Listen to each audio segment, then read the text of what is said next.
Hi friends, welcome to my YouTube channel, My Poetry and Learning Lovers. Today we discuss Ode to the West Wind, जिसके writer हैं यानी poet P V. Shelley, Percy west Shelley. P V. Shelley romantic era के supreme genius poet थे। उनकी famous poem ode to the west wind, the cloud and the revolt of Islam, ये उनकी best poem है। P V. Shelley Oxford university के थे और science के स्टूडेंट थे, इसलिए उनकी पोएम में साइंटिफिक एलिमेंट्स को देखने मिलता है। The poem ode to the west wind consists of 5 section. Section को कैंटोज भी कहते हैं। रिटन इन ट्रेजरिमा, ट्रेजरिमा यानी 3 लाइन की। This section consists of 4 टर्सेंट, A-B-A, B-C-B, C-D-C, D-E-D and rhyming couplet E-E. Ode is written in iambic pentameter. The poem begins with 3 sections describing the wind effect upon earth, air and ocean. In the last 2 sections, the poet speaks directly to the wind. Poet हवा के साथ directly बात करते हैं। पहले section में wind के effect के बारे में बताते हैं, दूसरे सेक्शन में डायरेक्टली वाइंड से बात करते हैं poet and asking for its power, और उनके पावर के बारे में पूछते हैं, बताते हैं। The poet speak directly to the wind asking for its power to lift him up. The poem can be divided in 2 parts. The first 3 cantos are about the qualities of the wind, which ends with the invocation "Oh here." The last 2 cantos give a relation between the wind and the speaker. यह एक odd है, relic poem है। इसके 5 section है यानी 5 cantos हैं, जिनमें हर एक कैंटोज में 14 लाइन्स की होती है। हर एक कैंटोज 14 लाइन्स की है। फर्स्ट 3 कैंटोज में power of the west wind के बारे में बताया गया है और लास्ट 2 कैंटोज में रिलेशन ऑफ वेस्ट वाइंड। आपको एक कंफ्यूजन होगा कि सोनेट में भी 14 लाइन होती है और ओड में भी 14 लाइन करके कैंटोज है, लेकिन ये सोनेट नहीं है, ओड है। एक डिफरेंस है, ओड किसी थिंग्स या फिर किसी पर्टिकुलर थिंग्स के ऊपर ओड लिखा जाता है, लेकिन सोनेट में पहले प्रॉब्लम बताई जाती है, फिर सॉल्यूशन बताई जाती है। अब क्लियर हो गए होंगे ओड एंड सोनेट में। और एक इम्पोर्टेंट थिंग, ये इरेगुलर ओड है। Ode to west wind irregular ode है। ओड के 3 पार्ट होते हैं, होरेशियन ओड, डेरिक ओड, इरेगुलर ओड, जो ओड के 3 प्रकार हैं। Listen to carefully a mood point of this video. I will not describe line by line because poem is very lengthy. Hence we will according to cantos describe. Okay? Then we'll start poem. अगर अभी तक आपने मेरे channel को subscribe नहीं किया है तो सब्सक्राइब कर बेल आइकन क्लिक करें, जिससे मेरे हर एक वीडियो की नोटिफिकेशन आपको मिलती रहे। क्योंकि ये जो पोएम बहुत लेंदी है, इसलिए एक वीडियो में कवर न हो सकेगी, इसलिए इसके दूसरे पार्ट के लिए आपको सब्सक्राइब करने से अपलोड करने के साथ साथ आपको मिल जाएगा। Then start.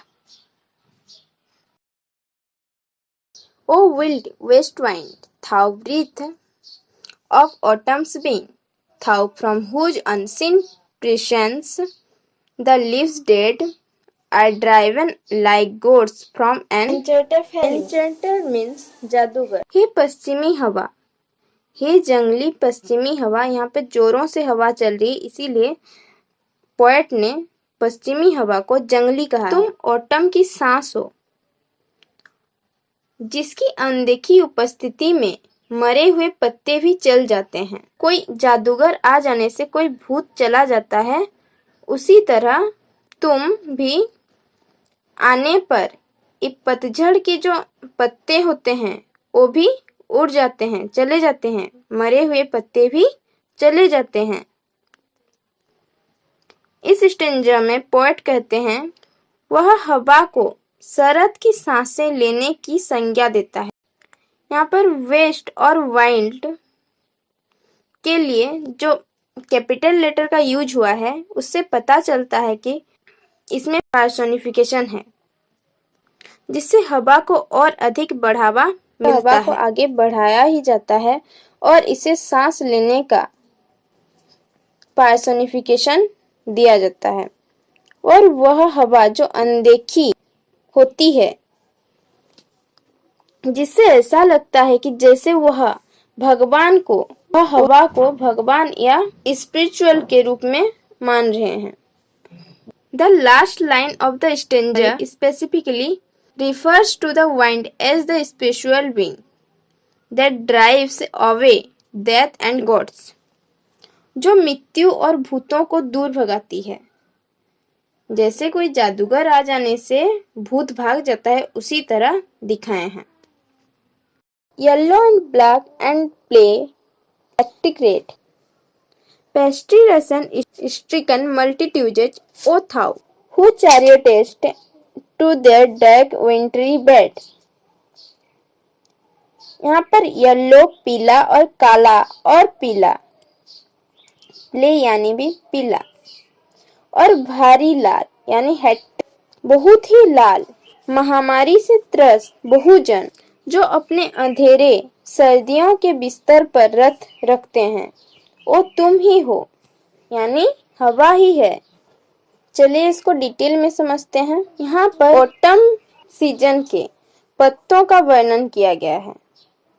उन्हें रंगीन और सुंदर के रूप में नहीं वर्णित किया गया है, बल्कि डेथ और यहाँ तक कि बीमारी के प्रतीक के रूप में भी बताया गया है। स्पीकर मृत्यु का रंग का डिस्क्राइब पीला काला रंग से करता है, यहाँ तक कि हेक्टिक रेड यानी जो रक्त के जैसा लाल होता है, बीमारी में से एक की याद दिलाता है। रक्त और बीमारी में से एक की याद तो दिलाता ही है। वह मृत और मरने वाले पत्तों को, जो मर जाते हैं पत्ते, उसके बारे में बताते हैं कि कैसे मरे हुए पत्ते को एक जोर से आने वाली जंगली हवा उड़ाकर ले जाता है। कर के लिए ये मरा हुआ पत्ता बीमार और मरने का प्रतीक देख रहे हैं। हवा फिर एक रथ की तरह आती है और पत्तियों को उनके अंधेरे सर्दियों के बिस्तर पर ले जाती है, जो स्पष्ट रूप से एक कब्र का प्रतीक होता है, कब्र जैसा लगता है। Symbol of a grave. Pestilence यानी महामारी। मल्टीट्यूड्स यानी भीड़, जो भीड़ में रहती है पत्तियां, उनको ये हवाएं उड़ा कर ले जाती है। फर्स्ट कैंटोज का third stanza. The winged seeds, where they lie cold and low, reach like a corpse within its grave, until thine azure sister of the spring shall blow. यहाँ पर स्पीकर कहते हैं, पंख वाले बीज उनकी कब्रों के लिए, जहाँ वे ठंड में विश्राम करते हैं, यानी मिट्टी के अंदर जो बीज होते हैं वो विश्राम करते रहते हैं, तब प्रत्येक पत्ती को अपनी कब्र के भीतर एक लाश की तरह दिखाया है, यूज हो रहा है। बट सेकेंड लाइन के थ्रू एक शिफ्ट होता है। स्पीकर यहाँ पर कहना चाहते हैं कि प्रत्येक लाइन एक लाश की तरह है, जब तक हवा के थ्रू आता है, सूखी पत्तियों को दूर ले जाता है, लेकिन नया जीवन लाता है। पत्तों का वर्णन करने के लिए उपयोग किए जाने वाले रंगों के विपरीत हवा का वर्णन करने के लिए नीला शब्द का प्रयोग होता है। थोड़ा और समझ लेते हैं। जैसे हवा के आने पर सब पत्ते झड़ जाते हैं।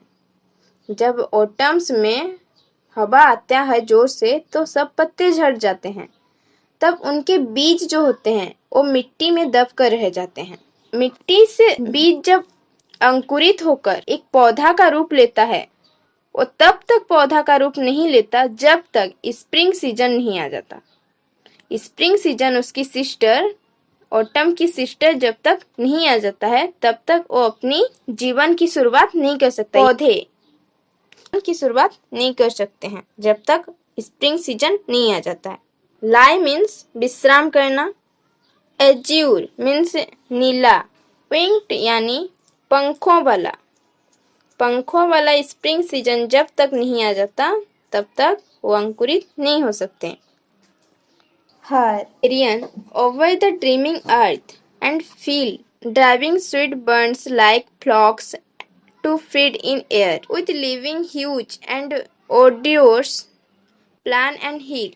यहाँ पर हर का मतलब स्प्रिंग को लिया गया है। जब सोई हुई उस मिट्टी के नीचे हर मतलब स्प्रिंग होगा। जो बीज मिट्टी के नीचे दबे हुए सो रही होती है, जब स्प्रिंग का सीजन आता है तो उनमें एक शंखनाद यानी कुछ आवाज आती है। इन लाइंस में क्रेलियन मीन्स बिगुल। स्प्रिंग का बिगुल जब तक नहीं बच जाता तब तक वो अंकुरित नहीं होगी। जीवन रहने वाले स्थान और गंधों के साथ जो गंध आता है मैदान में और पहाड़ों में, उसी को देखकर ये अपना जीवन फिर से शुरू करेंगे। ओट के इस स्टेंजा में स्पीकर बोलते हैं जो कि मौत को दूर भगाता है, मृतकों को दफन करता है और नया जीवन भी देता है। फर्स्ट कैंटोज के last one couplet. Wild spirit which art moving everywhere, destroyer and preserver, hear O hear. Destroy यानी नष्ट हो जाना, प्रिजर्व यानी रक्षा करना, जीवन देना। यहाँ स्पीकर फिर से हवा से अपील करता है। इसे जंगली आत्मा कहता है। जंगली आत्मा कहता है, जंगली स्पिरिचुअल पर्सन के रूप में देखता है जो विनाश करता है और फिर भी जीवन को संरक्षित करता है। He is asking this spirit to hear his pleas। उसकी भावना को अपनी दलील सुनने के लिए कह रहा है, यानी अपनी बात को सुनने के लिए कह रहा है। उसने अभी तक हवा का स्पेसिफिक रिक्वेस्ट नहीं किया है, but it is clear that इसे एक शक्तिशाली स्पिरिचुअल बीइंग के रूप में देखता है जो उसे सुन सकता है। आई होप आपको वीडियो पसंद आई होगी। अगर पसंद आई है तो लाइक कीजिए, शेयर कीजिए। अभी तक सब्सक्राइब नहीं किया है तो सब्सक्राइब कर बेल आइकन क्लिक कीजिए। और इस पोएम का एक फर्स्ट पार्ट था, सेकंड पार्ट हम नेक्स्ट वीडियो में कवर करेंगे। अभी पोएम कंप्लीट नहीं हुआ है। Thank you.